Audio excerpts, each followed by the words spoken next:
Assalamualaikum teman-teman. Perkenalkan, nama saya Nadifa Aulia, kelas MK 4B, Program Studi Manajemen Keuangan, jurusan Akuntansi, Politeknik Negeri Jakarta.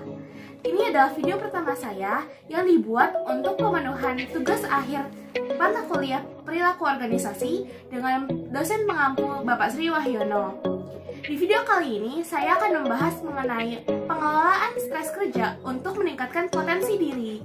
Nah, kalian penasaran kan apa aja yang akan saya bahas di video kali ini? Check this out!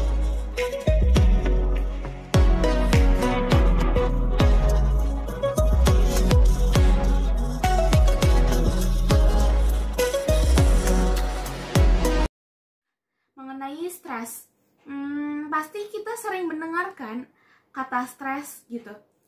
Tapi sebenarnya apa itu stres? Nah, jadi stres itu adalah gangguan mental yang dialami oleh seseorang yang tidak bisa atau terhalangi untuk mencapai keinginannya atau kebutuhannya. Nah, stres itu juga bisa terjadi apabila seseorang menerima tuntutan yang melebihi kemampuannya. Bisa bayangkan kan kalau misalnya kita dikasih tuntutan yang di luar batas kemampuan kita, pasti kita merasa tidak nyaman gitu. Nah, ketidaknyamanan itulah yang disebut dengan stres. Terus intinya stres itu bisa terjadi apabila terdapat ketidakseimbangan antara tuntutan dengan kemampuan yang kita miliki gitu.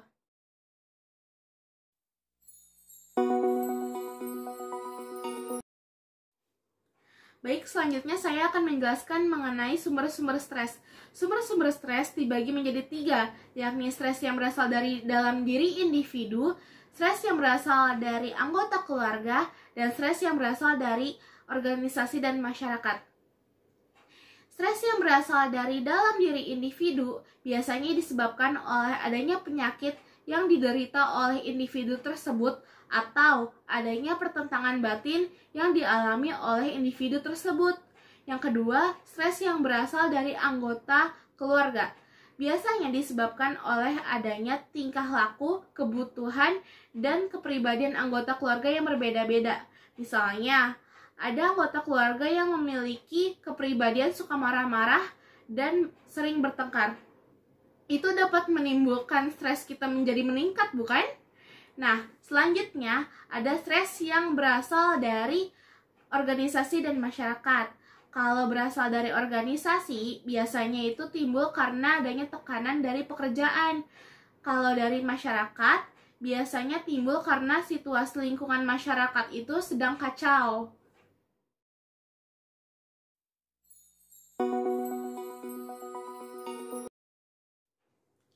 Baik, selanjutnya saya akan menjelaskan mengenai gejala-gejala stres. Gejala stres adalah tanda-tanda yang mungkin muncul pada diri manusia pada saat ia mulai mengalami stres. Gejala stres dibagi menjadi 4, yakni gejala fisik, gejala emosional, gejala intelektual, dan gejala hubungan interpersonal. Gejala fisik adalah gejala yang mungkin timbul pada tubuh seseorang pada saat ia mulai mengalami stres, seperti sakit kepala, susah tidur, sakit punggung, dan lain-lain. Yang kedua ada gejala emosional. Gejala emosional ini berhubungan dengan emosi atau psikologis manusia pada saat ia mulai mengalami stres. Contohnya seperti sedih, depresi, frustasi, mudah marah, dan lain-lain. Selanjutnya ada gejala intelektual. Gejala intelektual itu berhubungan dengan pikiran kita pada saat kita mulai mengalami stres. Contohnya, sulit berkonsentrasi, daya ingat menurun, dan sulit untuk menentukan keputusan. Yang terakhir, ada gejala hubungan antarpersonal. Gejala ini biasanya berhubungan dengan orang lain atau sikap kita dengan orang lain pada saat kita mulai mengalami stres. Contohnya, kita mudah menyalahkan orang lain, lalu kita bisa mencari-cari kesalahan orang lain, seperti itu.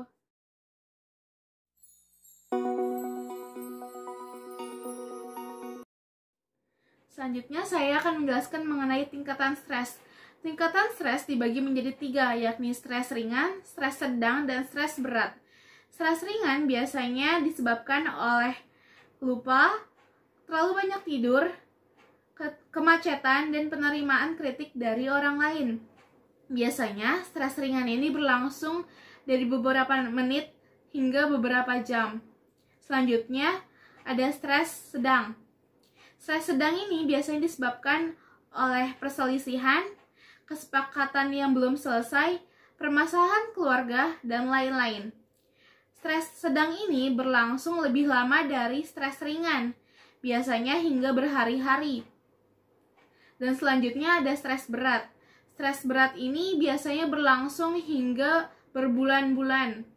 Biasanya disebabkan oleh perselisihan antara suami istri, kesulitan finansial, dan lain-lain.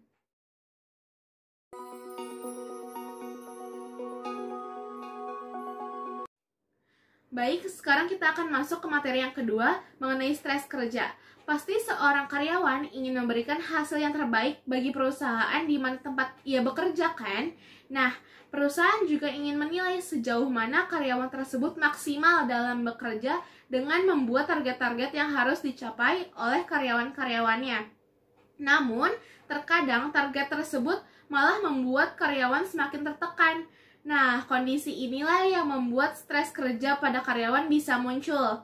Jadi, stres kerja itu dapat diartikan sebagai ketegangan yang dapat menimbulkan adanya ketidakseimbangan antara fisik dengan psikis yang mempengaruhi emosi, perilaku, dan kondisi karyawan tersebut.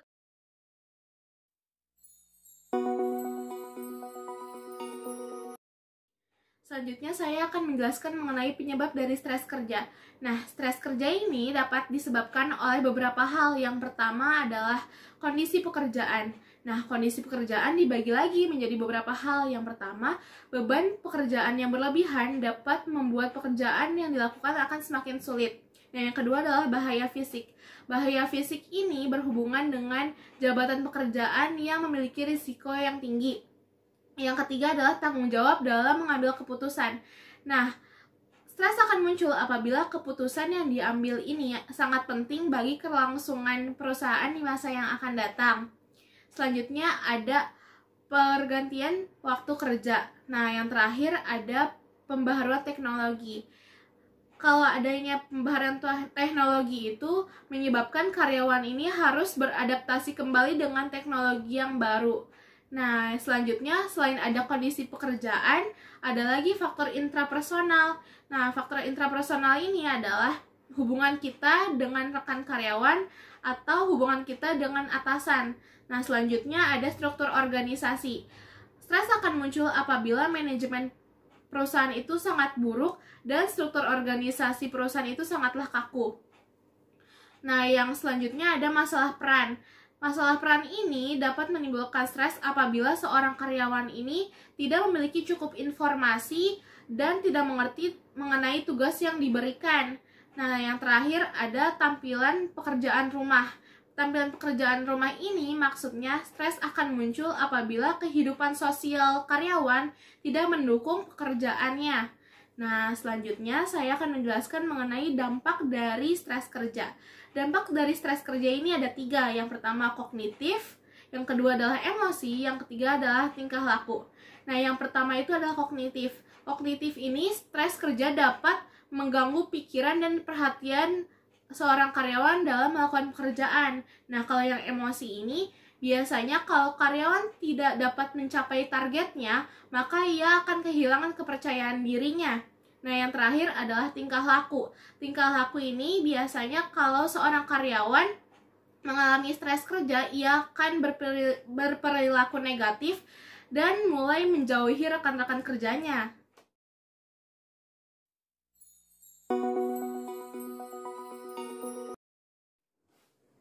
Baik, saya akan menjelaskan materi terakhir mengenai pengelolaan stres kerja untuk meningkatkan potensi diri. Nah, salah satu cara untuk mengelola stres kerja untuk meningkatkan potensi diri adalah melalui manajemen stres. Manajemen stres adalah program pengaturan stres yang bertujuan untuk mengetahui penyebab-penyebab stres dan mengetahui teknik-teknik untuk mengelola stres. Pengelolaan stres kerja harus dilakukan dengan baik. Apabila tidak, akan berpengaruh terhadap motivasi dan kondisi dari karyawan tersebut. Apabila stres kerja dilakukan secara berlebihan, maka karyawan tersebut akan mengalami frustasi dan kinerjanya akan menurun. Nah, apabila stres kerja itu tidak terlalu diberlakukan dalam perusahaan, maka karyawan tidak memiliki motivasi untuk melakukan prestasi.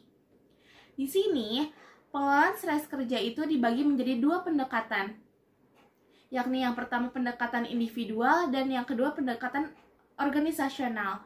Pendekatan individual berarti seorang karyawan berusaha untuk mengurangi level stresnya itu secara pribadi dengan cara pengelolaan waktu, melakukan latihan secara rutin, dan melakukan kegiatan-kegiatan yang menyenangkan. Nah, yang kedua itu adalah pendekatan organisasional. Jadi, pengelolaan stres ini dilakukan oleh perusahaan terhadap karyawan-karyawannya. Misalnya, perusahaan memberikan tuntutan pekerjaan kepada karyawannya itu sesuai dengan kemampuan dan keterampilan karyawannya, sehingga karyawannya itu tidak merasa terlalu stres dengan tuntutan tersebut. Nah, selanjutnya, perusahaan mengontrol pekerja untuk melakukan tanggung jawabnya sebagai pekerja. Nah, selanjutnya perusahaan itu memberikan perilaku positif dalam lingkungan pekerjaan sehingga mereka juga lebih nyaman dalam bekerja. Dan terakhir, perusahaan memiliki prosedur yang memadai dan mendukung karyawan untuk melakukan aktivitasnya.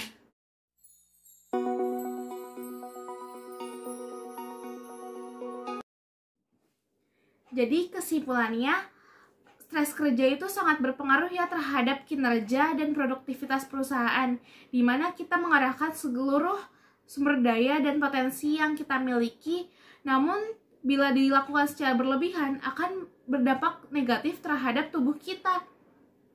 Nah, itulah pentingnya adanya manajemen stres yang dapat mengelola stres menjadi sesuatu yang lebih positif dan dapat meningkatkan kinerja serta produktivitas perusahaan dengan mengetahui cara pengelolaan stres yang baik.